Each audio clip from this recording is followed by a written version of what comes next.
We're talking about American consumers, we're talking about American auto workers, and we're talking about a trade relationship with our second biggest trading partner, essentially. I want to show you what the numbers are, Poppy, because these are numbers that are going to reverberate, if indeed this happens, in your shopping bill, quite frankly.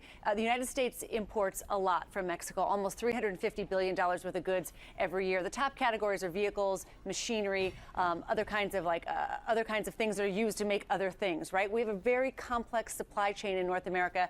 And in fact, for vehicles, it's so interesting. By one estimate, 40 cents of every dollar that is considered an export from Mexico actually began in the United States in the first place. Think about it. The car parts and sections of cars go back and forth across the border several times. So it's pretty complicated here.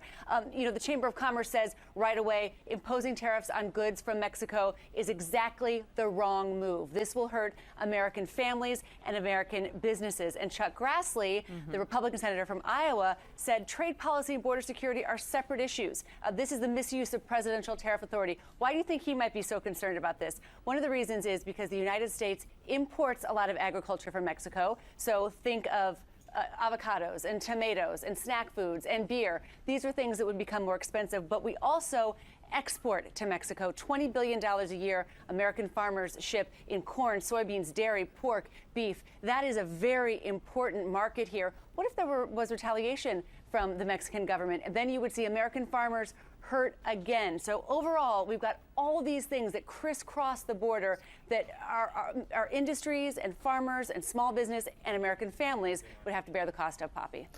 Can we just also, I know Jim and I have a few questions for you on this, but can we just talk about cars? Sure. Because Deutsche Bank just came out this morning and said every car imported to this country is going to cost $1,300 more, and you're going to cut U.S. car production by 3 million in a year if this actually happens. So think cars, think appliances, washers and dryers. Already we've seen, because of the president's steel and aluminum tariffs, those prices have gone up for automakers already and for the big, sort of the manufacturers. Right. But the auto industry in particular, the auto industry is so heavily invested on all sides. The North American auto industry is completely integrated here. You know, a piece of machinery that comes across the border from Mexico to the United States, two pieces originated in the United States before they went to Mexico to be put together to come back. So that's just the reality of this business. Wow.